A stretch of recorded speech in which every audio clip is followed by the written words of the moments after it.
Well, hello folks, and welcome to the channel for this special video on the 7-inch round headlight conversion. Now, I have to replace one of these in my 1966 Ford Falcon, and these were originally a sealed beam headlight, which used to be pretty common and you could get them anywhere. And since these cars have kind of left the road in regular use, production has kind of gone away, and now these light bulbs that used to be $3 at the parts store are now kind of expensive and sometimes hard to find even. And they're not very good lights. There's a reason that they're not used anymore.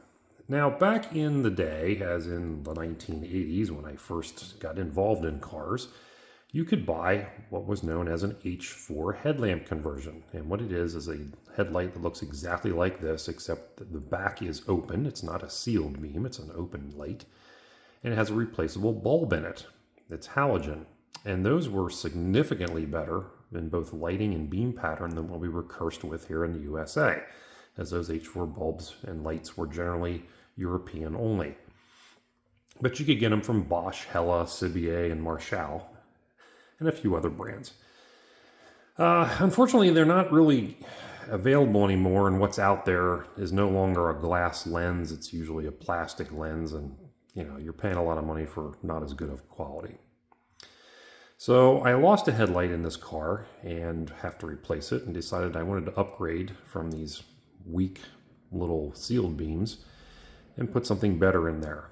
Now, one of the things I had thought about doing was using an LED conversion. Now, I don't like most of them because they look like insect eyes and have all kinds of weird, funny patterns behind the lens.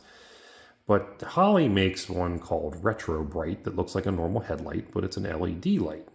They're really pretty nice, and I was all about those until I saw the price. They are $200 a piece, and that's just insanity as far as I'm concerned. So what to do? Well, I thought I was going to find another H4 headlight conversion, maybe from Europe or something. And then on a car forum, Grassroots Motorsports, there was a post about an H4 headlight conversion that you could get from Toyota. And it was insanely cheap. And I thought, okay, well, is that for real or not? Well, a lot of guys had bought them and were successful, and I decided to give it a try myself. And so here's the part number. And you'll see it says headlamp assembly. Well, it's more than that. Let me open the box and I'll show you what's inside. All right, so first of all, what you get is an H4 headlight. And these are made by Koito. It's a Japanese company. And as you can see, it has a replaceable bulb in the back. It's just a big rubber boot that comes off, and then the bulb just is held in there by a spring clip. And you can replace them when they burn out. But that's not just what comes in the box. Oh no, you get 2 headlamps for the price of one. But wait, there's more. A shitload of zip ties. An extensive wiring harness with relays. And some instruction-y type papers. Okay, so why do you get all this in the box? Well, this is a kit to convert a sealed beam headlight vehicle to H4s. Cool, right? We think it's for vintage Toyota Land Cruisers because people that are restoring them want to have Koito Japanese branded headlights in their car or their Jeep or their Land Cruiser, but they can't buy them. Koito no longer makes those. So instead, they offer these H4 conversions as a kit to replace both headlights. Headlamp assembly. 2 headlamps and stuff. So you're thinking, well, how much could this be? This has to be expensive. Oh no, this entire box of stuff is around $20 from your local Toyota dealer. Now, there are Toyota dealers that will charge what they call matrix pricing, which is a fancy term for charging you over list. So don't fall for that, because you can pick these up online from other Toyota dealers around the country, but then you'll have to pay shipping. So price shop them around, but that is the suggested retail price. It's somewhere in the $18, $19 range. And that's what you should pay for all of this. That's pretty cool. But I wanted to use LED bulbs. All right, so what I did was I bought these 9003 bulbs, which are an H4 equivalent from Philips. Note of caution, I got these from Amazon. Now, if you shop on Amazon, you'll find an endless number of LED bulbs coded 9003 that you can buy. The vast majority of them are made in you-know-where, and they're complete and utter junk. If you read the reviews carefully, like all the 1- and 2-star ratings, you'll find out that these things flicker, they only last a few months, they're terrible. Don't waste your money buying cheap $12 bulbs that aren't going to last. Get a name brand like Philips or Wagner or anything like that, and get something that's going to be good. These lights use a retaining ring to hold the bulb in. I thought it was going to be the spring clip, which I'm used to on the European headlights. But this is actually a retaining clip. It's spring-loaded that you have to undo and then replace the bulb and do like a quarter turn to hold it on.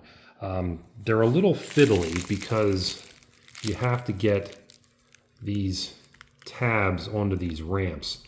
And you might find that you actually have to push down on these with your fingers to get them started, because they really are pretty stiff. But they will work. The bulbs do fit in there.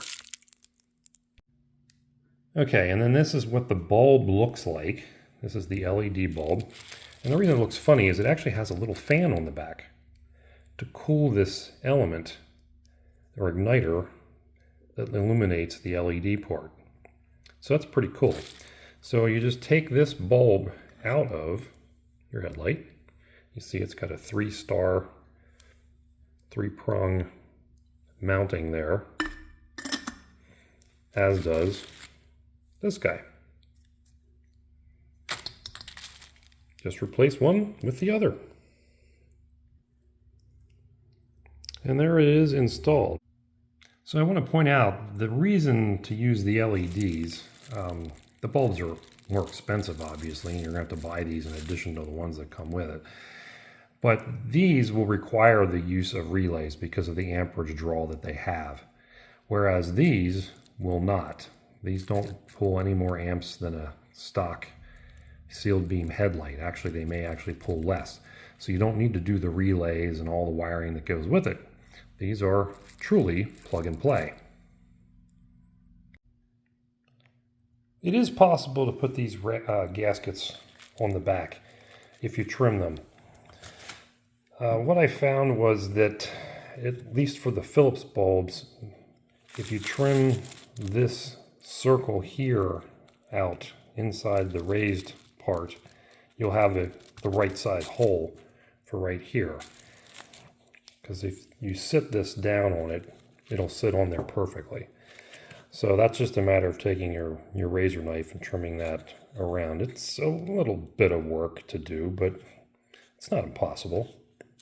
And then again, depending on the kind of bulb you have, your lead can either be out like this, or you can run it out this outlet down here. Now, this is not completely weatherproof. I'm not going to pretend that it is. But I did want to put these on to try to keep some of the moisture that will likely get in here out.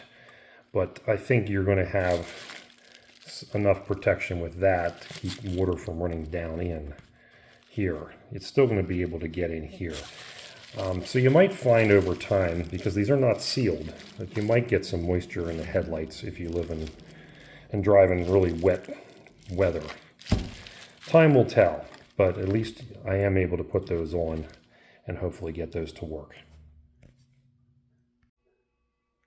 And there's a comparison of the LED versus the sealed beam headlight. So you can see it's a much brighter, whiter light than the old sealed beam is. And if you listen carefully, you can hear that little fan running away in there.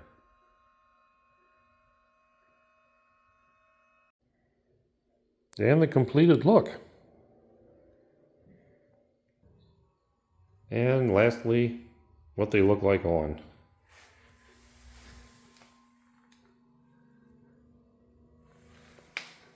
So I hope that's helpful. Let me know in the comments if you have any questions or need any extra information. Pick up a set of these at your Toyota store. And in closing, I'll give you one more shot of this part number so you know what to order. I'll also have it in the description below. Thanks for watching.